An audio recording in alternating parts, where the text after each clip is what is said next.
Bienvenue dans ce nouveau billet de la Bourse en stress en date donc du 7 février 2025 déjà. Alors pour vous rappeler, on en a parlé lors du dernier billet, nous allons proposer une formation sur les options niveau 1 et en date donc du 26 au 29 avril 2025 dans un hôtel juste à proximité donc de l'aéroport Charles de Gaulle, donc toutes les facilités, voitures, bus, trains, avions. Dans cette formation de 4 jours, donc samedi, dimanche, lundi, mardi, permettant de pouvoir bénéficier donc de l'ouverture des marchés américains, puisqu'on ne traite que des marchés américains, et donc on a les flux, on a les screeners qui sont opérationnels, etc. Alors, 4 jours, 3 intervenants, Michael, José et moi-même, où effectivement, nous trois, nous couvrons quand même une population assez large en termes d'individus, en termes de façon de faire, en termes, je dirais simplement, d'utilisation. Chacun, on utilise un petit peu des choses différentes et on se complète très bien. Et ça, je dirais comme quoi c'est assez rare. On verra donc la notion des options, les calls, les puts, la signification, acheter, vendre et tout. Donc on va démocratiser cette peur qu'ont beaucoup de gens. Certains vous disent parce qu'ils ignorent les choses en disant oh ouais, mais ça c'est un produit professionnel. Non, c'est également un produit qui peut être utilisé par les particuliers. Et ça, on vous le dit pas parce qu'on veut pas que vous y touchiez. Les stratégies. Alors, on verra les stratégies utiles parce que effectivement, on va apprendre une chose, c'est que contrairement à ce qu'on fait souvent de compliquer les choses, plus c'est simple, plus on comprend et plus on réussit. Voilà, des stratégies vraiment utiles en termes de couverture, en termes d'anticipation, par exemple d'un développement haussier, stagnation, et également acheter moins cher. Bon, on verra les réparations, parce qu'il y a des fois, on se fait assigner. Alors, je sais qu'à chaque fois, par rapport aux Américains, nous, à chaque fois, c'est non d'être assigné et tout. Non, il y en a qui sont heureux d'être assignés parce qu'ils ont touché au bon prix. Voilà, puis après, on peut réparer, etc. En continuant de toucher des primes. Un stock ne permet pas de toucher des primes. Vous décaissez, vous possédez, mais c'est tout. Les options vous permettent d'encaisser des primes. Et puis le money management. Alors ça, il n'y en a pas beaucoup qui en parlent. Je dirais que le money management sont adaptés sa position en fonction des risques marché, des risques portefeuille, c'est-à-dire votre pognon à vous, ok. Et ça, on le voit pendant ces 4 jours de formation. Et José est un expert dans ce domaine. Vous verrez également la notion de marge, la VNL, et comme quoi effectivement on a un ratio à respecter et on va adapter également ce ratio en fonction du risque marché et du risque portefeuille. Et puis nous verrons des screeners. Donc il y a des screeners qui sont gratuits. Bien entendu, le marché américain offre alors des outils incroyables que personne en Europe vous propose. Voilà.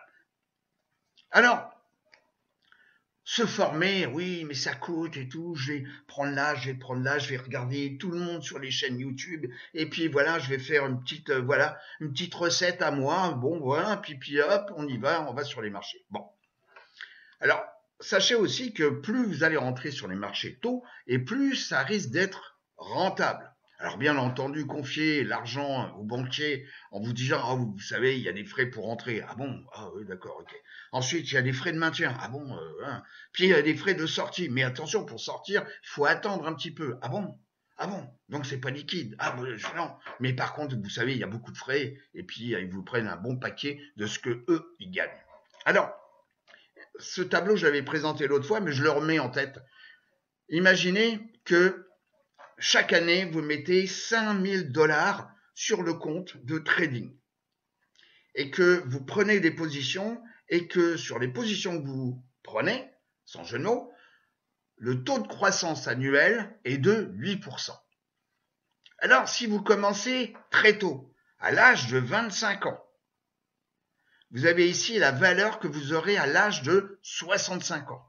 Eh ben, en mettant 5 000 $ chaque année avec un taux de croissance moyenne de 8%, eh ben, à l'âge de 65 ans, vous aurez 1 million, j'arrondis, 300 000, 1 300 000 $ Bon, si par contre, bon, vous avez attendu, voilà, donc à l'âge de 50 ans, vous mettez 5 000 $ sur votre compte chaque année et taux de croissance de votre compte, 8% en moyenne. Eh ben, vous aurez ici, donc si vous avez commencé à l'âge de 50 ans, vous aurez 135 000 $, j'arrondis, on n'est pas, ouais, 135 000 $. Bon. Et puis, bah, si vous commencez tard, si vous commencez par exemple à 60 ans en mettant 5 000 tous les ans et avec une croissance, c'est-à-dire que on réinjecte même donc les plus-values, etc. Donc, mais vous aurez donc à l'âge de 65 ans, si vous commencez à 60 ans, vous aurez que, j'arrondis, 29 000 $. Gardez ça en mémoire, croyez-moi. Alors, où est-ce que nous en sommes? Donc, au 7 février. Donc, ici, une petite courbe intéressante, c'est le spread qu'il y a entre donc, le taux à 10 ans et les taux à 2 ans. Et généralement, en valeur moyenne, les taux sont plus importants sur le long terme que sur le court terme. Il n'y a que quand il y a des anomalies de marché où les taux à 2 ans sont plus importants que les taux à 10 ans. Et donc là, on a ici une courbe qui devient négative. Et on voit que depuis quelque temps, il y a une reprise vers le nord et qu'actuellement, on est en territoire, je dirais, positif. Vous voyez, on est au-dessus du zéro. On est en territoire positif où, effectivement, les taux à 10 ans sont légèrement plus hauts, c'est le spread, que les taux à 2 ans. On revient dans un contexte un petit peu normal. Voilà.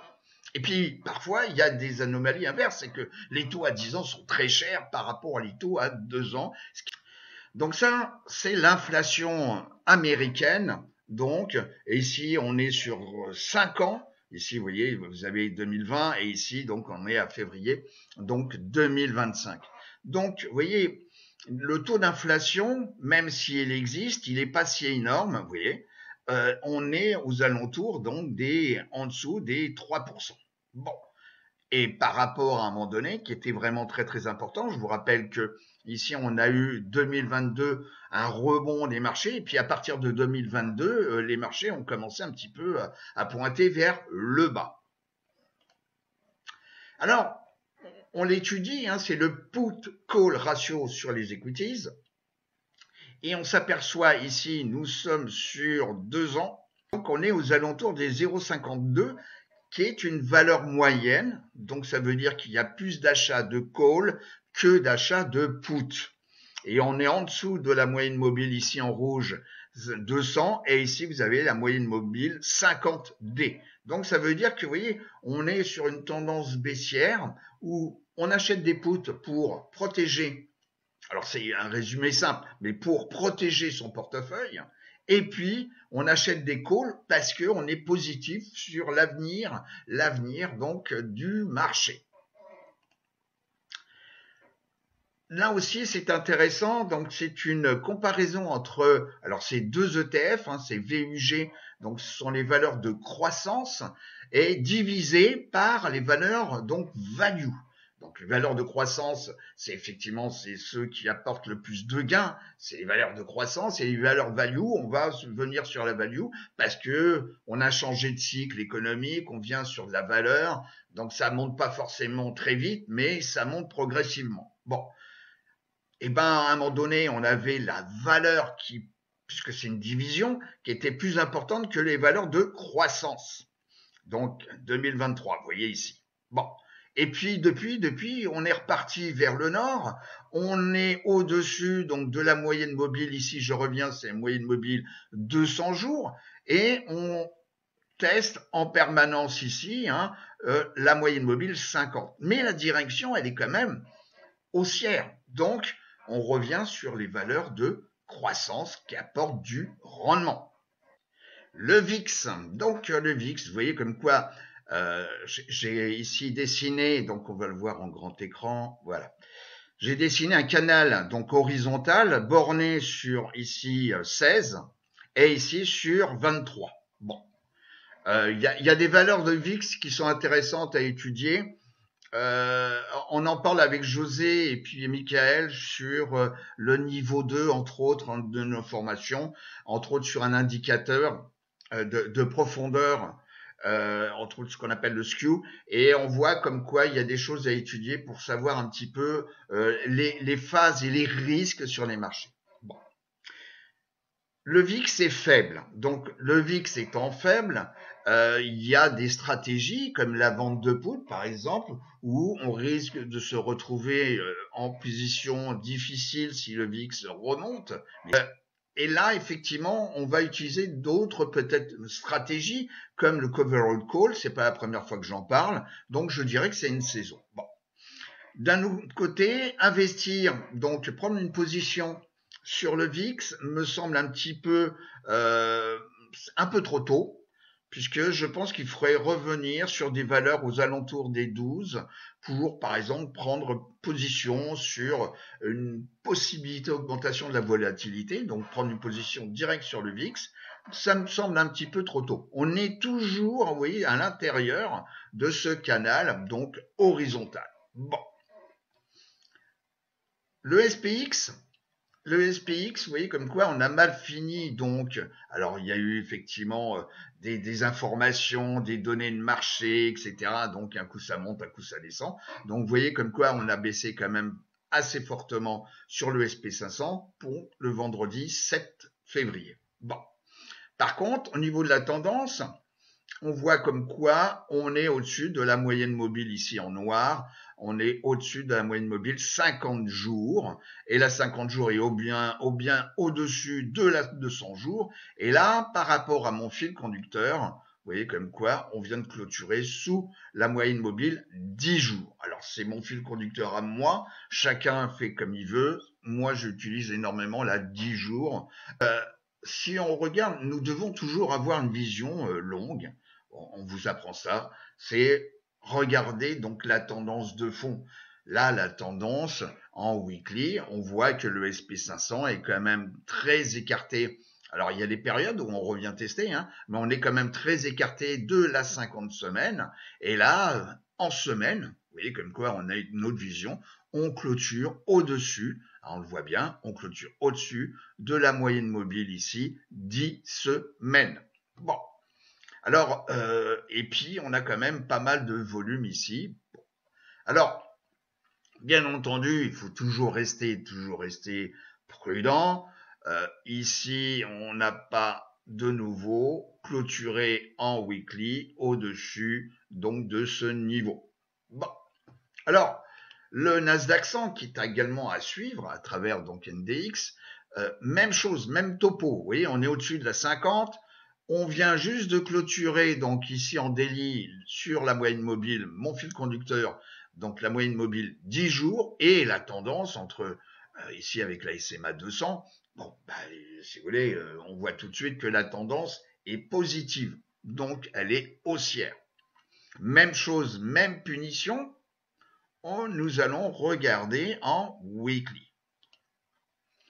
En weekly, voilà, eh ben, vous voyez, on a 2 bougies vertes consécutives. On a clôturé le 7 au-dessus de mon fil conducteur, la moyenne mobile 10 semaines, et la tendance, vous voyez, elle est quand même extrêmement positive. Bon. Et ici, on voit bien là 50. Et si on regarde sur le long terme, on va se mettre ici, voilà, on se met en régular, auto-fit, voilà, et on voit bien la tendance qui est bonne. Ici, c'est la dernière fois, vous voyez, c'est en août 2024 qu'on est venu tester la 50 semaines. Alors, tout le monde en parle, c'est ce qui a tiré les marchés quand même un paquet de temps, et entre autres en 2024, ce sont ce qu'on appelle les Magnificent Seven. Bon, et donc cette semaine, effectivement, on retrace, vous voyez, on revient tester les 54-31. Bon, parce que je vous rappelle que MAGS est un ETF. Donc, on peut traiter à travers les options, pour ceux qui ont un compte européen, mais on peut traiter avec les options des ETF américains. Bon. Même en se faisant assigner, c'est-à-dire se retrouver avec des paquets de 100 shares, 100 actions de MAGS, si on joue une stratégie, donc pour acquérir avec une prime, donc cet ETF. Alors, pour l'instant, vous voyez comme quoi on est au-dessus du niveau 53, 40, j'arrondis. On risque peut-être de revenir tester cette partie-là. Quoi qu'il en soit, actuellement, on a clôturé sous la moyenne mobile 50. Bon, alors il faut regarder le RSI et le MACD. Bon, le MACD, on peut pas dire comme quoi il soit dans la bonne direction, mais faites toujours attention. Donc, aux indicateurs. Parfois, ils sont trompeurs, hein, impression comme quoi on retombe dans un cycle négatif parce que ici, le MACD, il est sous la ligne de signal, etc. Mais bon, voilà, et on s'approche des zéros. Mais bon, pour l'instant, il faut faire comme on l'a fait précédemment, regarder en weekly.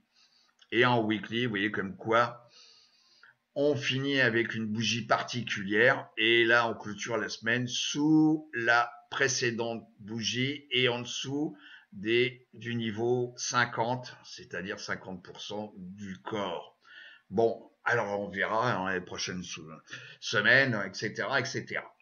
Alors, une chose aussi à suivre, c'est SMH, donc les semi-conducteurs, donc je travaille toujours avec les ETF parce que vous avez SOX, SOX, qui est un indice, de Philadelphie sur donc les semi-conducteurs. Mais bon, l'avantage de SMH, c'est qu'on peut traiter directement avec les options. Donc pour l'instant, il y a un niveau qu'il faut suivre. Alors c'est mon niveau à moi, hein, chacun fait comme il veut, mais là vous avez un niveau de support qui tient jusqu'à présent à 235 $. Je vous rappelle que ce sont toujours des niveaux et c'est pas à la virgule près. Bon, donc là, ce niveau jusqu'à présent a toujours tenu. On clôture sous la 50D, puisque je suis en daily ici. Bon, et on clôture sur la moyenne mobile 200 jours, ici en rouge. Donc attention, attention. Et puis là, on a eu un beau gap baissier, donc dû à la semaine dernière, avec ce qui s'est passé avec la société chinoise qui veut concurrencer ChatGPT. Enfin bon, voilà, tout ce qui est donc intelligence artificielle. Alors, concernant ce qui s'est passé cette semaine, on a ici une ventilation par la capitalisation et on voit que cette semaine, ce sont les nanos. Alors les nanos, ce sont des sociétés en dessous de 50 millions de capitalisation, mais il y a des sociétés qui ont profité de cette semaine pour finir en beauté avec un pourcentage positif. On a les nanos, les micros, les small et un peu les larges. Par contre, les middle, qui font partie du Russell 2000, bon, beaucoup moins. On est sur rangé par capitalisation. Donc, capitalisation, si on voit sur Overview, voilà, s'il veut bien, voilà. On a ici la première capitalisation à la clôture, donc le 7. On a Apple, le deuxième, c'est Nvidia. Bon. Et puis, juste, on va regarder un petit critère alors juste voir voilà, performance. Donc tout ça, vous voyez, on est généreux, on vous apporte quand même des outils. Alors les outils existent, mais bon là c'est pareil, c'est un savoir-faire qu'on vous transmet et gracieusement à travers cette vidéo gratuite. Donc ici on a la performance, donc toujours rangée par capitalisation. Donc depuis le début d'année, vous voyez comme quoi Apple a fortement baissé. Vous voyez que depuis le début d'année, on a Apple qui est baissier, on a également Nvidia, on a également donc donc Microsoft, excusez-moi, et puis Amazon, vous voyez comme quoi il progresse depuis le début d'année et cette semaine il a fortement baissé. Par contre sur un mois, on a une performance qui est positive et sur 3 mois, une performance qui est positive. Sur 6 mois, quand même pas mal, plus de 41% si j'arrondis. Donc, et performance sur 1 an. Bon. Alors, bien entendu, vous avez également, donc, dans ces sociétés, vous avez parfois des choses à regarder. C'est-à-dire que pour savoir si c'est un peu aberrant, alors il y a des fois où il n'y a aucune correspondance entre la réaction du cours et on va dire le tableau de bord qui consiste à comparer des chiffres, etc., etc. Donc il y a des prix, vous voyez par exemple ici, c'est le prix par rapport aux ventes, le price to sale. Donc on voit comme quoi on a des aberrations, vous voyez comme quoi on a 28, c'est-à-dire que grosso modo la différence entre le cours et donc qu'on multiplie par le nombre de shares et divisé par donc la vente, bah vous voyez comme quoi on a un ratio ici de 28 alors que pour Apple le ratio est plus petit. Et plus le ratio est important et plus le risque peut être important parce qu'on peut profiter d'une hausse, mais effectivement, si à un moment donné on estime que le prix du cours est bien trop supérieur que par rapport aux ventes, et surtout si les ventes baissent, ok, parce que bon, il y a une incertitude quand même actuellement. Le pouvoir américain, bon, effectivement, l'inflation a tendance à baisser, comme on l'a vu, mais c'est pas gagné d'avance. Si l'inflation remonte, eh ben, peut-être que les ventes vont baisser aussi. Allez savoir. Donc, vous voyez, Meta, on est sur des valeurs beaucoup plus basses. OK.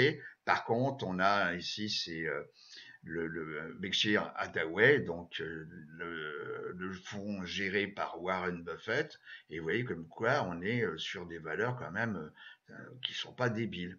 Alors, tout le monde en a parlé cette semaine. C'est Palantir, avec toujours l'intelligence artificielle, etc. C'est un possible. Donc vous voyez comme quoi Palantir ici, vous avez un price to sell de 88. Alors si on regarde, vous voyez, on va venir ici, PLTR, donc Palantir. Voilà, alors déjà, on va mettre, voilà, tac.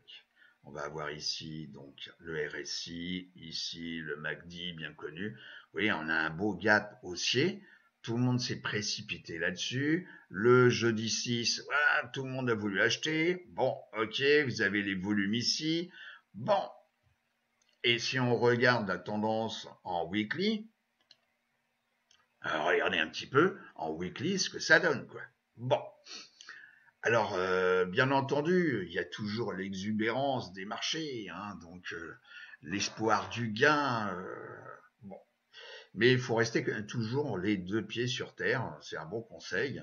Et là, effectivement, bon, pour venir intervenir maintenant là-dessus, non, et même sur une stratégie, je reviens ici en daily, sur une stratégie par exemple qu'on voit, qu'on étudie de fond en comble pendant la formation, sont ce qu'on appelle des covered calls. Mais covered calls, là, il aurait fallu acheter bien avant et vendre des calls. Donc, mais là, je dirais que c'est franchement trop tard. Voilà.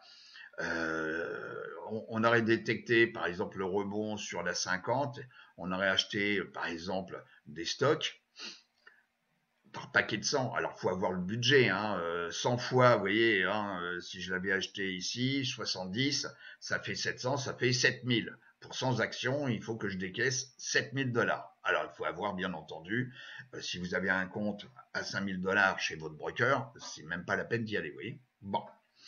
Donc ça, vous voyez, un excès, on voit l'excès également d'un point de vue financier, donc le price to sell. Alors, au niveau des cycles économiques, donc là, on a réellement la roue sectorielle, et on s'aperçoit que sur 6 mois, parce que je suis rangé sur 6 mois, tous les secteurs sont positifs. Alors, on peut baisser, on peut légèrement baisser, comme les financières, ok. Bon, les financières qui, depuis 6 mois, sont sur des niveaux de plus haut de 6 mois. Bon.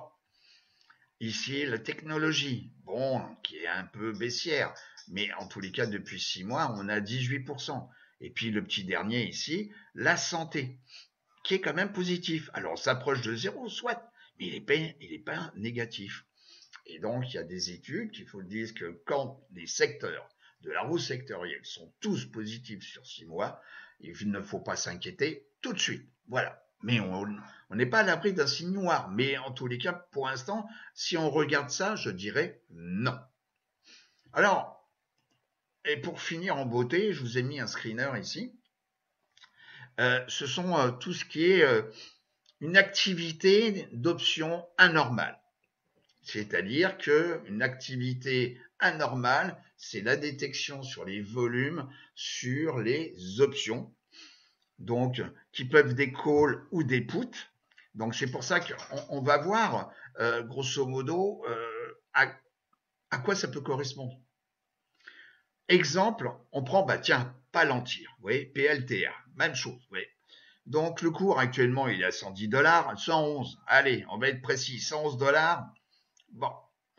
Et puis, vous avez des gens qui ont acheté certainement, puisque ce sont des calls, donc ils ont certainement soit vendu, mais je pense que là, ils ont acheté des calls 120 $, donc ce sont des hors de la monnaie, on est hors dehors de la monnaie, sur une échéance du 17 juin 2027, alors là, c'est vraiment du LIPS, hein, c'est du long terme, on voit ça aussi pendant les formations, sur des options très long terme.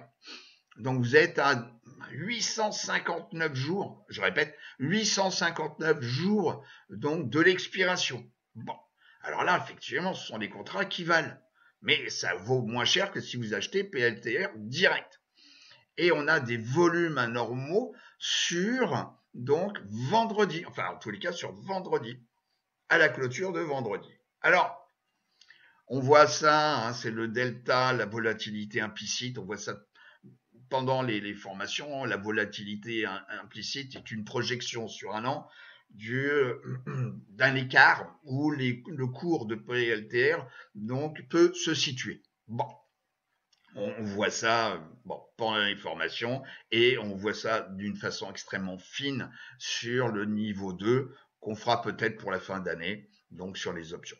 Alors, chose intéressante, c'est que quand vous voyez ça, donc ce sont certainement des acheteurs de très long terme sur PLTR avec un strike en dehors de la monnaie parce qu'ils pensent que la société va continuer de monter, donc on achète moins cher parce qu'on est en dehors de la monnaie, c'est-à-dire que le prix du cours est sous le strike. Bon, pour un call.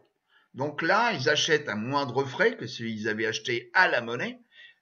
Certains pratiquent ça. Bon, effectivement, on peut être joueur et tout.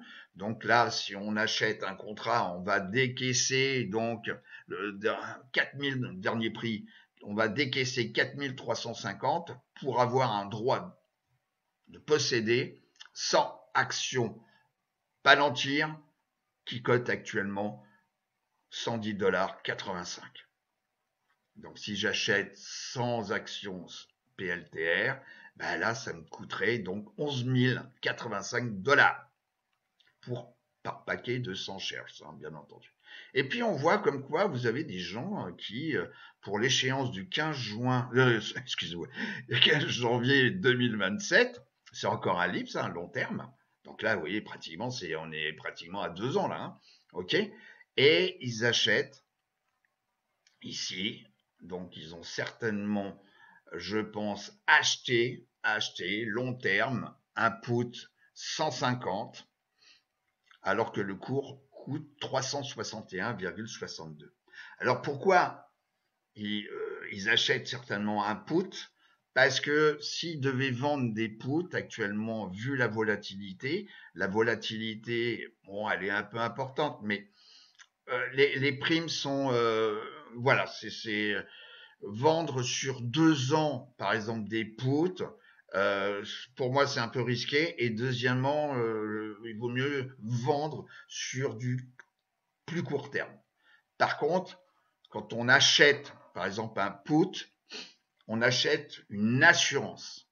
Et on le voit que contrairement à un ordre stop que tout le monde utilise sur des actions, l'avantage d'un achat de put long terme, c'est une garantie que de toute manière, votre perte, elle est connue.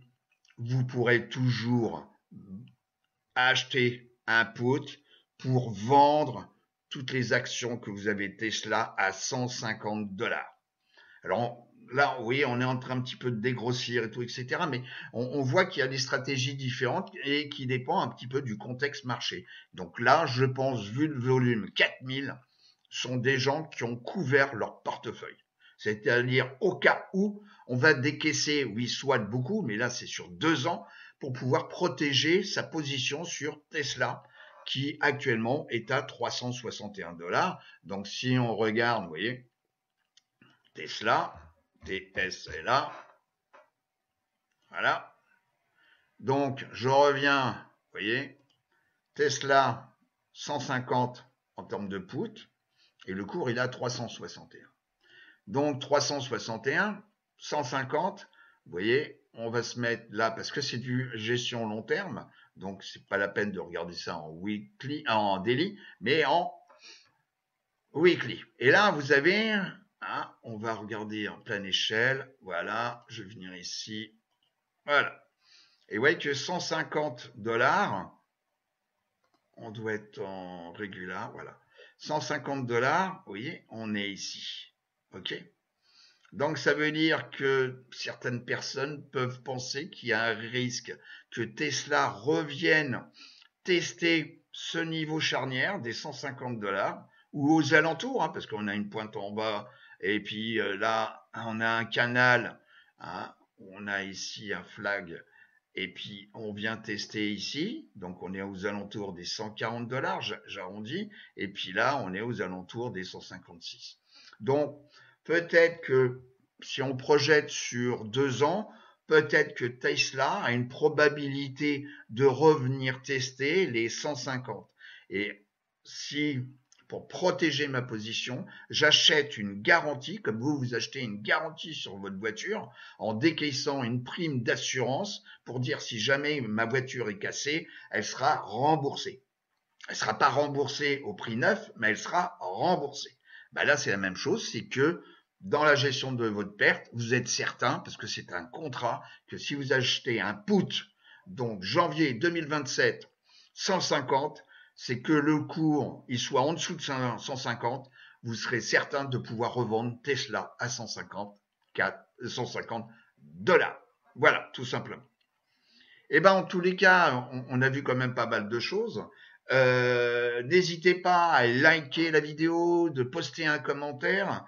Et puis en tous les cas, Michael vous mettra sous la vidéo le lien pour avoir des informations sur cette formation qui se tiendra fin avril et également pour vous inscrire.